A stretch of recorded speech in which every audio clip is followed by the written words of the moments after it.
They call it the Labyrinth. Kyle blew a puff of smoke in the little coffee corner.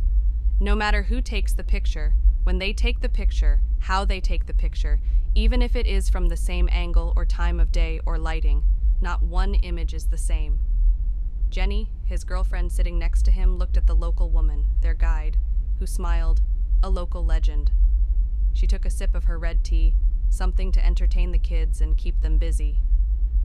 Finding a local who could guide them was easy enough, but finding the one who would delve deeper into the so-called legends of the land was not easy. Then they met this woman who was a part-time palm reader. But they only remember it in the summer, Jenny argued, never in the winter. Christmas is a great deal here in this corner of the world. Their local host said, but sensing the tense mood, she dropped her smile.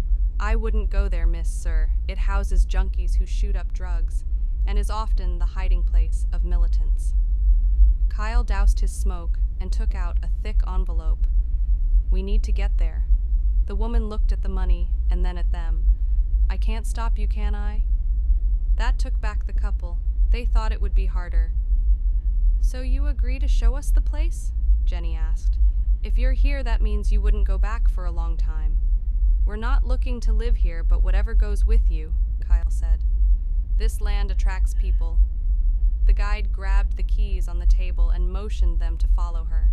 Within 3 hours, they were outside a structure in the middle of the forest. You have to go from here, the guide shouted from the car as the couple got down.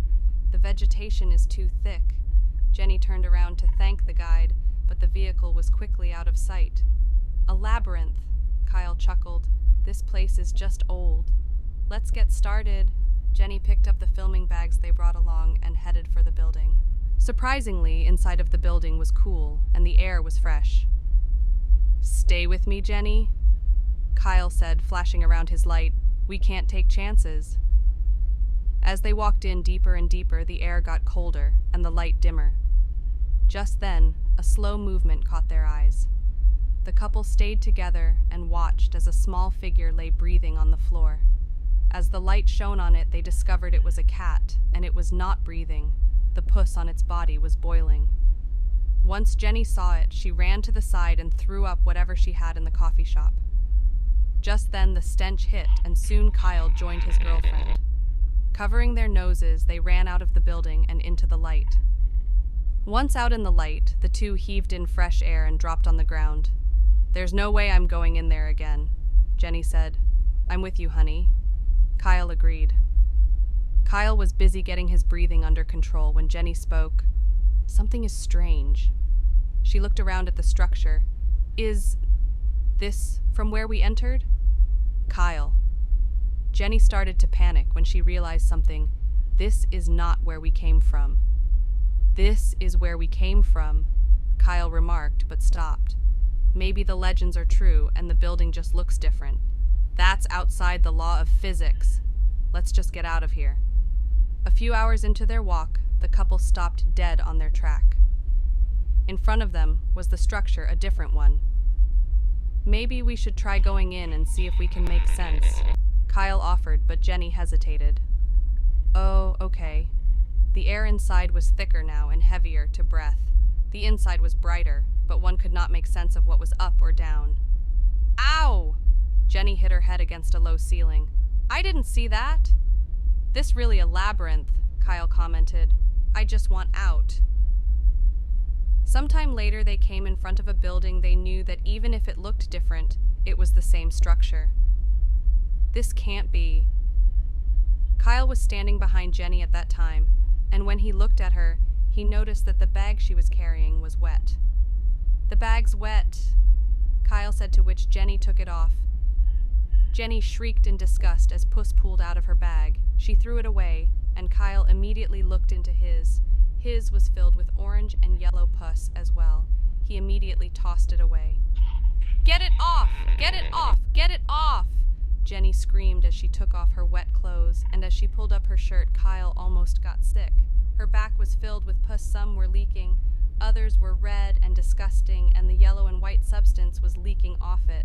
Kyle immediately touched his back, and as he took off his clothes and looked down his chest, he saw boils on his chest and arms as well. They immediately started to panic. Kyle ran into the building and after a while got so weary and tired that he fell on the floor, knocked out cold. He didn't know how long it's been, but he was parched. In a haze, he looked around. Water surrounded him and he took a big gulp and fell back asleep.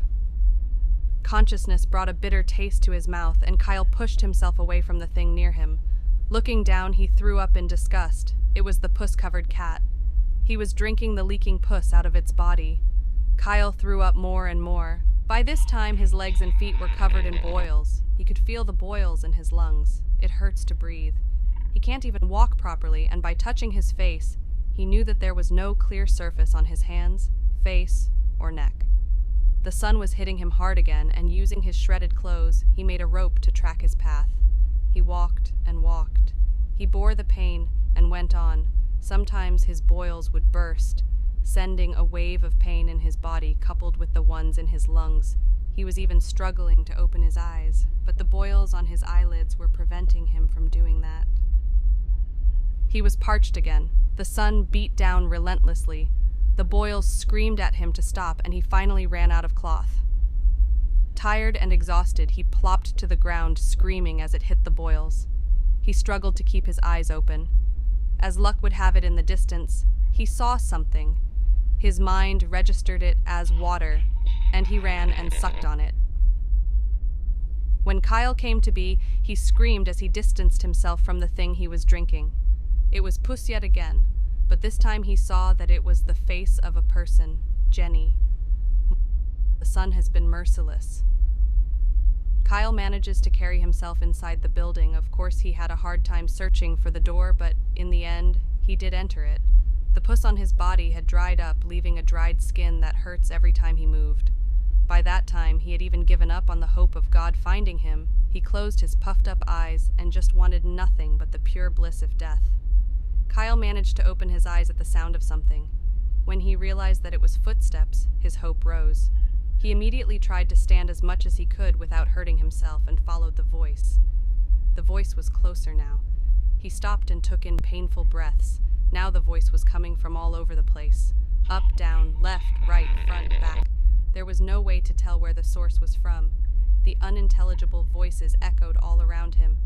Pressing on, Kyle took more and more steps, until finally he fell to his knees, shouting in pain when the blisters scrap. As his palm hit the floor, he felt something through the rough surface, a red wool string. He followed the string, and as he did, he heard more and more noises. Finally, he was led to a room with a promising door. With hopes high, Kyle opened it, and his heart fell. There in the huge chamber were other red wool strings, all leading everywhere. That was when he realized that the voices were vibrations from the strings. There was no way out of this labyrinth.